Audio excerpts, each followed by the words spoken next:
Alors maintenant, on va voir les préférences de chacune des vues que l'on a pu voir en utilisant ce petit bouton ici. Vous avez plusieurs vues hein, ici, ou alors, je rappelle, le bouton de la souris, la molette de la souris.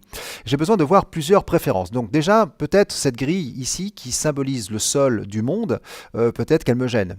Alors dans ce cas-là, comment je peux faire pour activer, désactiver certaines préférences, certaines options que me propose cette vue-là? Eh bien, toutes ces options vont se trouver dans ces fameux menus ici. Attention, ne le confondez pas avec le menu du logiciel qui est là-haut. Là, ce sont les menus ici de chacune des vues. Donc vous avez ce menu-là sur les 4 vues. Hein. Vous l'avez ici, là, là, et bien sûr, c'est celui-là.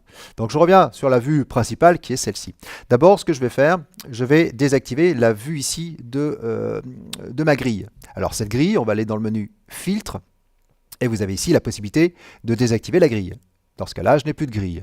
Hein. Bon, on va la faire afficher parce que j'aime bien cette grille. Qu'est-ce qu'il y a d'autre? Vous avez aussi, par exemple, les polygones, les splines. On verra ce que c'est que ces trucs-là, les générateurs, les déformateurs. Ça sera important de pouvoir les désactiver au niveau de la vue parce que sinon, on va avoir des traits dans tous les sens. Ça va être un peu la galère. Pourquoi pas la lumière, les particules, ce genre de choses. Ici, pardon, c'est pas celui-là. L'axe ici, pour pouvoir désactiver l'axe. Ça peut être assez intéressant de désactiver ici le petit bouton axe parce que des fois cet axe nous gêne. Pour pouvoir récupérer un point à côté ici, vous voyez, je peux confondre avec l'axe ici et donc si je prends l'axe, ben forcément je vais pouvoir déplacer l'objet. Donc ça sera l'occasion de voir le déplacement, la modification de tous les objets sur le cours suivant. Mais je pourrais donc désactiver pas mal d'éléments. Donc tout ça, ici, ça c'est la possibilité de désactiver ou de réafficher hein, des éléments qui sont peut-être indésirables dans le viewport. Ensuite, je vais supprimer ici mon premier cube. Et j'ai ici une sphère. Alors la sphère, je rappelle que pour créer la sphère, j'avais utilisé ce petit bouton et j'avais lâché le bouton ici sur la sphère. Donc maintenant, j'ai ma sphère. La sphère, on va utiliser dans les objets un rayon de 100 ici centimètres. Et ce qui va être intéressant, c'est de voir le nombre de segments. Alors là, il y a 24 segments, mais les segments, je ne les vois pas beaucoup. Alors, si vous remarquez bien, ici, on a l'impression que la sphère n'est pas très parfaite. On sent que la sphère est un petit peu polygonale. Eh bien, c'est à cause des segments. Alors, les segments, on ne les voit pas beaucoup. Alors, c'est pour ça qu'on a besoin de temps en temps d'aller dans le menu affichage et d'utiliser ici, pardon, l'ombrage de Gouraud avec les lignes. Et dans ce cas-là, vous allez voir tous les segments. Donc, c'est ça, ce que l'on appelle les segments. Ce sont ces éléments ici. Donc un segment est constitué d'une arête que l'on voit ici, donc c'est une arête, un point, donc le point c'est l'intersection ici de ces 4 arêtes, et d'un polygone, donc c'est la fonction ici de ces trois petits boutons qui pour l'instant ne marchent pas parce que ce sont des boutons qui vont marcher sur des objets plutôt polygonaux et non pas des objets primitifs. Mais en tout cas ici, nous avons donc une surface, la surface ici c'est ce que l'on appelle un polygone. Et bien dans ce cas-là, ici, avec le nombre d'éléments ici de segments, vous voyez, je vais pouvoir augmenter autant de segments que j'ai envie. Alors là, évidemment, si je mets par exemple 140 segments, forcément ici, maintenant, on a l'impression d'avoir une sphère parfaite. Alors j'attire votre attention justement sur le nombre de segments. Eh bien parce que c'est justement un problème au niveau des segments. Plus vous avez des segments, plus Cinema 4D va gérer ces segments et donc plus il aura besoin de RAM, plus il aura besoin de mémoire et de puissance pour pouvoir gérer tous ces segments. Là ici j'ai 140 segments, effectivement c'est pas énorme, mais si je commence à mettre 140 segments sur toutes mes sphères que je vais mettre 10, 20, 15, 30 sphères avec évidemment 140 segments à chaque fois, vous allez voir qu'à un moment ou un autre, l'ordinateur il va fumer tellement il y a beaucoup de segments. Donc la chose la plus complexe, je dirais, dans la modélisation, surtout si vous voulez faire de l'animation derrière, c'est d'essayer d'organiser vos segments pour qu'ils soient bien le plus léger possible, donc le moins de segments possible, sans que ça se voit effectivement sur la sphère. Alors là, comme c'est un objet polygonal, pas polygonal, mais pardon, paramétrique, eh bien, je peux mettre par exemple 20 segments par exemple comme ceci, mais 20 segments, vous remarquez qu'effectivement ici on se retrouve avec plein de petites arêtes. Mais grâce à ce petit bouton sphère parfaite, ici en cliquant sur ce petit bouton, lors du rendu, je vais faire un rendu, vous allez voir que la sphère sera parfaite, quoi qu'il arrive. Pour preuve, je peux mettre par exemple simplement que 8 segments. Donc là, on voit effectivement que la sphère n'est absolument pas parfaite, mais quand je veux faire un rendu, eh bien, à cause de ce petit bouton ou grâce à ce petit bouton, je vais avoir ici une sphère toujours parfaite. Donc ça, ce sont des petites astuces qui vont nous aider justement à faire donc des scènes beaucoup plus légères en utilisant justement des petites icônes comme ça, hein, qui ne servent à rien comme ça dans le viewport, mais qui serviront évidemment plus tard lors de l'exportation, lors de notre rendu. Autre chose, donc j'ai besoin ici d'un affichage ombre de Gouraud. Vous pouvez faire un ombrage rapide pour éviter d'avoir l'ombrage sur l'objet, ou alors ombrage avec les lignes. Vous voyez, entre l'ombrage Gouraud pour l'instant ou ombrage ligne, on ne voit pas grand chose parce que j'ai pas encore de lumière, j'ai pas d'ombrage particulier, mais ça pourrait être intéressant donc d'utiliser ombrage rapide. Moi j'utilise souvent l'ombrage de Gouraud et l'ombrage de Gouraud ligne. Donc le raccourci clavier c'est NA et NB. Donc je rappelle les combos NA pour avoir l'ombrage de Gouraud et NB pour avoir l'ombrage de Gouraud ligne. Donc je rappelle le combo, il ne faut surtout pas, une fois que vous avez commencé votre combo, ne pas toucher à la souris. Donc NA, NB. Donc je reviendrai souvent. Après, vous avez d'autres affichages, comme par exemple l'ombrage constant. Donc là, on n'a absolument plus aucun ombrage, plus rien. C'est vraiment l'objet avec que des couleurs en aplat. Donc constant avec ligne ou sans ligne, bien sûr. Alors, vaudrait mieux, si vous travaillez comme ça, avoir les lignes, parce que sinon, on ne va pas voir grand-chose. Et puis après, vous pouvez faire afficher les lignes cachées, vous pouvez afficher donc, les lignes uniquement. Bref, vous avez pas mal de petits éléments ici. Je vais rester sur l'ombrage de Gouraud ligne, par exemple. Ici, si je fais un clic avec la molette de la souris, je peux visualiser le haut, l'avant ou la droite, mais je peux ici aussi, par exemple, voir le dessous. Je peux faire la caméra, excusez-moi, et aller voir ici, par exemple, le dos. Ou alors le bas, hein, comme ça j'ai ici le dessous. Donc là j'ai au-dessus, donc vraiment au-dessus de ma sphère, et là j'ai sous la sphère, hein, par exemple. Donc c'est caméra, et vous pouvez visualiser ici. Bon là c'était plutôt la vue de... Oui, je crois que c'était de gauche, gauche-droite, bref, on verra, on pourra changer systématiquement. Je vais revenir sur cette fenêtre ici, vous avez donc, on a vu la caméra. Ici, vous pourriez utiliser plusieurs caméras, parce que je vais pouvoir avoir plusieurs caméras, donc faire la vue d'une caméra 1, caméra 2, caméra 3 par exemple. Et vous pouvez faire aussi une vue en parallèle, par exemple. Ici, vue en parallèle, hein, ou alors le mieux c'est quand même la vue en perspective, évidemment, pour pouvoir après vous déplacer. Hein. Mais vous pouvez aussi avoir des vues différentes ici, dimétriques par exemple. Vous pouvez avoir des vues, alors ce sera peut-être mieux de les voir avec des cubes.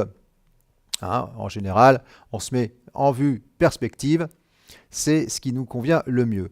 Quoi d'autre? Alors vous avez aussi dans le mode donc options ici. Dans le mode options, si jamais vous avez du mal, votre ordinateur a une carte graphique un petit peu légère, vous pouvez désactiver par exemple les ombres. Moi je pourrais par exemple les activer, je peux vérifier ici la transparence, vérifier ici s'il n'y a pas des petites ombres en dessous de mon objet. Je vais peut-être me mettre ici avec un petit peu plus de segments, allez, 24 segments par exemple. Je vais placer cet objet sur un sol ici. Et là, remarquez, alors je vais peut-être baisser un petit peu. Alors non, je ne vais pas baisser le sol, je vais faire un CTRL Z, je vais prendre plutôt la sphère et je vais prendre cette poignée ici. Voilà, et là on voit ici les ombres ici qui sont sur le sol. Alors ça, c'est grâce à l'option, ici le SSAO. Ici, vous voyez, c'est ce que l'on appelle ici l'occlusion ambiante. Eh bien, vous verrez qu'on utilisera ce terme souvent, l'occlusion ambiante. Pour visualiser, si vous avez de l'occlusion ambiante, le visualiser, vous pouvez utiliser ce petit bouton-là. Alors attention, c'est une nouveauté de la version R18. La tressellation aussi, c'est un petit peu compliqué à dire ce mot-là. Là, pour l'instant, on ne l'a pas. C'est en fonction d'un matériau que l'on va pouvoir utiliser avec ce que l'on appelle une déformation. Avec ce que l'on appelle d'ailleurs ici, je vais vous le montrer tout de suite, la déformation en déplacement, ce qu'on appelle le displacement map. Donc on verra plus tard tous ces trucs-là au fur et à mesure. Option, rajouter du bruit, les effets de post-production si vous en avez mis, les faces cachées, modification par isoligne, on en parlera un petit peu plus tard. Là, bref, on verra un petit peu le rayon X aussi, c'est un petit peu la même chose que le petit bouton que nous avions trouvé ici dans la base, mais là c'est tous les objets qui seront en rayon X. Je vais le désactiver, vérifier l'objet avec les textures ou sans les textures. Là, je n'ai pas de texture. Bref, le menu filtre, on l'a vu. Le menu panneau, donc c'est les 4 panneaux hein, pour changer. Donc c'est le petit bouton ici avec le, comment dire, la molette de la souris. Dernière petite chose, sur chacune des vues, je vais prendre par exemple la vue de gauche ici, vous pourriez par exemple utiliser ce que l'on appelle un blueprint. Alors qu'est-ce que c'est que ce blueprint? C'est un fichier image qui permet d'utiliser une image en tant que référence pour pouvoir déformer des objets. Eh bien je peux par exemple me mettre sur la vue de gauche, ici déplacer avec Alt, molette de la souris, je clique dessus pour pouvoir me déplacer ici, et utiliser ici le menu oui, option, et je vais configurer. Alors je configure quoi? Je configure cette fenêtre ici, option. Et là j'ai plein de petites options sur la fenêtre en question. Alors j'ai l'onglet affichage, donc c'est un petit peu la même chose que l'on a vu, hein. C'est ici je peux faire l'ombrage avec les lignes, l'ombrage de Gouraud ligne, vous voyez je suis même en vue de gauche, mais je peux quand même avoir l'ombrage, hein, ce que j'ai ici hein, de toute manière, hein, c'est exactement la même chose. Il y a plein de petites options assez intéressantes là-dedans. Dans les filtres, c'est la même chose que le menu filtre. La vue caméra. Ici, la vue, donc la projection caméra gauche, par exemple, liée à la caméra. Est-ce que je peux le voir avec les textures, etc. Ok, tout ça, on l'a vu un petit peu dans le même bouton ici. Mais ce qui m'intéresse, c'est plutôt ici le fond. Et je vais pouvoir rajouter ici une image en tant que fond. Alors cette image-là, eh ben dans ce cas-là, ce que l'on peut faire, par exemple, c'est utiliser... Oui, je vais prendre une image au hasard pour l'instant. Je vais cliquer sur ce petit bouton ici pour aller chercher une image. Alors dans ce cas, qu'est-ce que je vais pouvoir aller chercher comme image? On va aller chercher dans ce disque dur, élément C4D par exemple, objet, qu'est-ce que j'ai fait comme objet? Tiens, par exemple, on pourrait utiliser, est-ce que j'ai pris ça en tant que blueprint? Voilà, ici, tiens, voilà un blueprint, j'ai pris une image, voilà celle-ci par exemple, je vais faire ouvrir, il va me l'importer à l'intérieur de cette vue et uniquement à l'intérieur de cette vue, ce qui va me permettre de pouvoir placer maintenant cette sphère à la taille de, par exemple, de ma référence, hein, de mon blueprint. Alors du coup, je vais pouvoir me mettre ici sur l'objet sphère, vérifier ici que je suis bien dans l'onglet objet et augmenter ici ma sphère pour avoir à peu près la taille de mon objet. Je vais pouvoir l'augmenter à peu près ici, voilà, par exemple. Alors, pour des besoins plus pratiques, on utilise plus souvent ici cette vue, les vues de gauche, de droite et de haut, en mode ligne uniquement. Donc, je rappelle ici, je vais me mettre en ligne. Comme ça, je vois beaucoup mieux ici. Ou alors, j'aurais pu me mettre aussi en rayon X, par exemple. Alors, juste un dernier petit mot donc, sur le menu Options configurer, donc je configure uniquement cette vue. Le fond ici, je vais pouvoir jouer sur son décalage, donc décaler le fond dans l'axe X, l'axe Y, pas d'axe Z, hein, parce que l'axe Z c'est la profondeur, là on n'a pas du tout de profondeur, on est vraiment sans aucune perspective, c'est vraiment droit. La taille de votre blueprint, et puis la transparence, est-ce que vous voulez qu'il soit beaucoup plus discret, ou au contraire, un petit peu plus présent par exemple. Donc voilà, après vous avez d'autres paramètres, on n'en parlera pas trop. Ici vous pouvez faire sur l'affichage frontal par exemple l'espacement de la grille, ici la projection, ici c'est l'affichage frontal. Ce qui peut être intéressant c'est le nombre de polygones que l'on a sélectionné par exemple, c'est par exemple le nom de l'objet que je sélectionne par exemple ici. Je sélectionne l'objet sol, l'objet sphère, voilà. Donc ça, ce sont des petites configurations que vous pouvez rajouter, moi je ne vais pas le mettre. Vous pouvez aussi utiliser ici des couleurs différentes avec l'opacité du fond ici de votre de votre information, le texte, la couleur, etc. Stéréoscopique, c'est pour pouvoir visualiser votre objet en 3D, c'est-à-dire avec la partie rouge et la partie bleue. Et puis ben, les options OpenGL qu'on a de toute manière vues dans les options ici. Donc voilà, je termine ici sur toutes les, je dirais, les paramètres de chacune des vues que vous pouvez utiliser. Donc si vous voulez utiliser un blueprint, préférez plutôt cette méthode.